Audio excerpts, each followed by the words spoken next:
جدعان يعني اقسم بالله ما في عظمه عن كده. بعد طبعا يعني ما شفنا مباراه سواء بقى السعوديه او حتى مباراه تونس، وبعد الخذلان اللي كان قدامنا وصايبنا كلنا كعرب بعد الاداءات اللي قدمها سواء منتخب السعوديه او منتخب تونس، يجي منتخب المغرب حرفيا ويعمل لنا ختاميه للمنتخبات العربيه بافضل طريقه وبافضل شكل ممكن. حقيقي يعني لو انت مفكر ان مجرد يعني صعود منتخب المغرب من دور المجموعات لدور ال16 فهو ده الانجاز التاريخي اللي عمله منتخب المغرب، فللاسف الشديد خليني اقول لك انت ما تعرفش حاجه. وعايزك طبعا عشان بقى تعرف كل حاجه وتعرف التفاصيل لازم في البدايه كده تحط لنا اللايك المتين، وبعد كده تشترك في القناه لو انت مش مشترك. وان شاء الله جمهور المغرب كله الف مليون مبروك والف الف الف الف مليار مبروك على الصعود لدور ال16.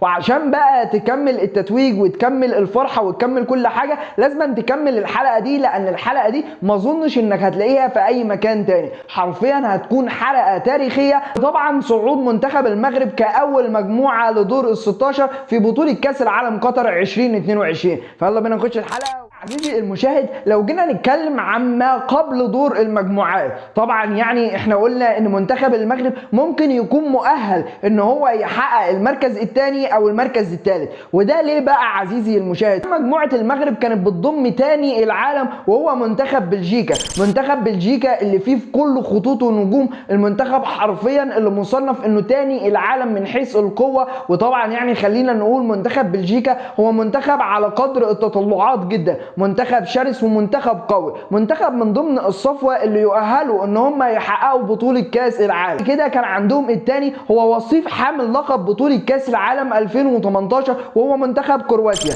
اي نعم يعني انا عارف ان الظهور بعد كده اتضح لينا ان سواء منتخب كرواتيا او منتخب بلجيكا فهم اتنين للاسف الشديد زي ما بيقولوا كده اتنين طلعوا على المعاش، يعني الاتنين خدماتهم ما بقتش زي الاول نهائي. وبعد كده كان عندهم منتخب كندا. في البدايه كده عزيزي المشاهد كلنا قلنا المفروض ان احنا ناخد على قد الاحلام بتاعتنا ان احنا ممكن ناخد اي نقطه او اتنين من منتخب بلجيكا ومن منتخب كرواتيا، وبعد كده نبص للثلاث نقط بتاع منتخب كندا ومنها نؤهل ان احنا نطلع كتاني مجموعه. ولكن بقى عزيزي المشاهد ان طبعا اول مباراه منتخب المغرب يخش على منتخب كرواتيا اللي هو يعتبر وصيف حامل لقب البطوله اللي فاتت. ولكن خليني اقول لك ان كانت في واحده من اجمل مباريات طبعا المغرب في البطوله الحاليه يقدم مباراه كبيره جدا.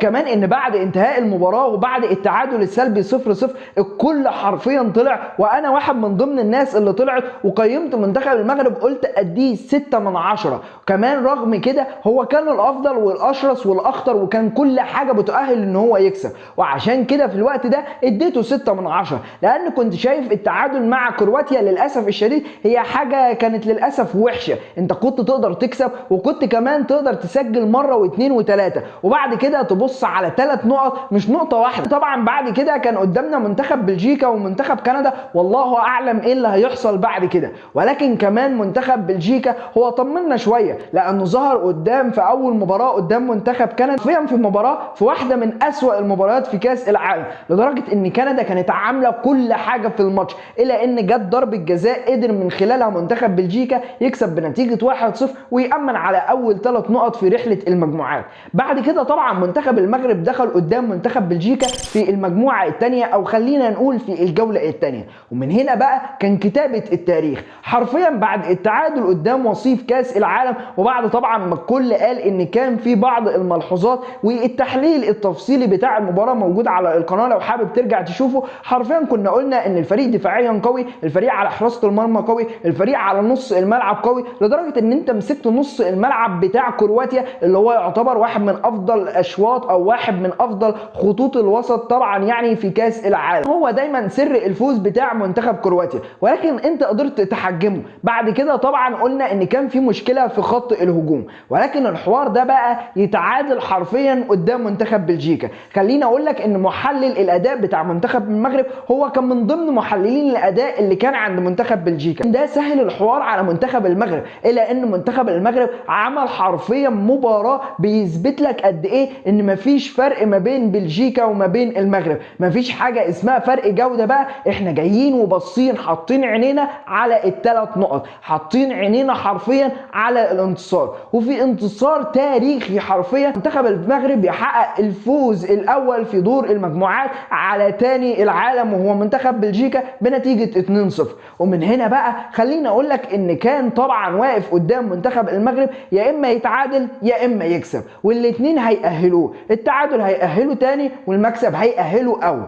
بص بقى في غالبيه الامر الحوار ده حصل مثلا مع منتخب السعوديه، ولكن كل المنتخبات العربيه اللي قبل منتخب المغرب كانوا حاطين عينيهم على حاجه واحده بس، وهم باصين للتعادل. مش التعادل يصعدنا، خلاص نتعادل ونصعد ما فيهاش مشكله، ولكن دايما خليني اقول لك معلومه ليك انت قبل ما تكون عن منتخب المغرب وقبل ما تكون عن اي حد. دايما لما تحلم او دايما لما تحط سقف الاحلام بتاعك او دايما لما تحط الترتيب، حط الترتيب فوق الحاجه اللي انت تقدر تعملها. يعني مثلا تخيل كده ان انت نفسك مثلا تجيب 70، يبقى ما تبصش تقول انا نفسي اجيب 70، لان عمرك ما هتجيب 70، بل بالعكس ممكن تجيب اقل من ال70. ولكن انت لما تحتاج تقول انت عايز 70، بص دايما لل100 عشان لما تقل او الحاجه ما تجيش على قدها فتيجي عند الحاجه اللي انت عايزها بالظبط وهي ال70.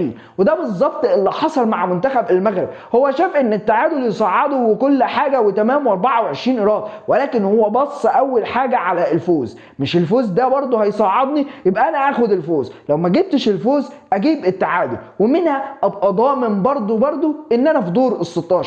وهو ده اللي حصل. مباراه المغرب قدام منتخب كندا تخش في اول 10 دقائق حرفيا تلاقي منتخب المغرب بيخبط هدف عن طريق حكيم زياش، غلطه طبعا الدفاع بتاع منتخب كندا ما بيقدرش يتعامل في الكره، والنصيري بيتقدم وبيضغط عليهم بشراسه والكره بتطول، وبعد كده حكيم زياش بيحط الجون دوت سهل على المباراه كبيره جدا، لدرجه ان انت بقى بدات تلعب من غير ضغط، بدات تلعب من غير توتر، انت متقدم وفي نفس الوقت انت الاخطر، سايب الكره شويه لمنتخب كندا في بعض الاحيان، ولكن انت بتستخدم السلاح بتاعك. مثلا خليني اقول لك ان انت طبعا يعني عندهم السرعات بتاع كندا، ودايما يعني بيتقدموا لو مسكوا كوره هيغلبوني، فانا مسكهم كوره بس ما نولهمش السرعات. هم بيعتمدوا على المرتدات وسرعتهم، اعتمد انا على المرتدات واخبطه، ومنها قدرت اسجل الهدف الثاني. اي نعم يعني سجلنا الهدف الثالث، ولكن للاسف الشديد اتحسب اوفسايد او اتحسب فاول، ايا كان يعني ما تفهمش ايه الدنيا اللي حصلت في الفاول. ممكن يكون عشان الاخير تدخل في اللعبه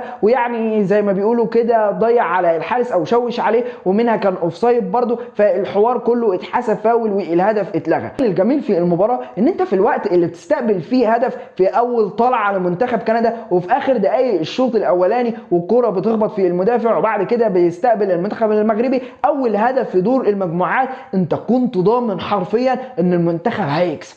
ودي نقطة ما بتحصلش في منتخبات عربية كبيرة، لدرجة ان انت تاخد الثقة وانت بتلبس هدف ان المنتخب اللي قدامك ده لا هيقدر يسجل ولا هيقدر يعمل خطورة ولا هيعمل اي حاجة. انت ضامن حتى وانت بتلبس جون خطأ من الدفاع بتاعك ان انت هتكسب. ديت حرفيا ما بتوصلش لمنتخبات عربية ابدا، دي دايما بتبقى في المنتخبات اللي هم النخبة، المنتخبات الكبيرة اللي هي اوروبية بقى، المنتخب اللي هو صاحب سطوة وخبرة وحاجات كتير وتاريخ كده وحاجات احنا العرب مش عارفين نصنعها. بس حرفيا منتخب المغرب بيقدم لنا واحده من الدروس الفنيه، سواء بقى من المدرب او محللين الاداء او من كل لاعب في ارض الملعب. انا مش عايز اقول حد بعينه مثلا زي حكيم زياش او مثلا زي امرابط او حتى زي اشرف حكيمي، الكلام ده كله انا بقول لك الكل، سواء خط الدفاع سواء خط نص الملعب او سواء الهجوم او حتى طبعا حراسه المرمى او خليني اقول لك الرجراجي المدرب او حتى الجهاز الفني ككل. الناس بتوع منتخب المغرب كلهم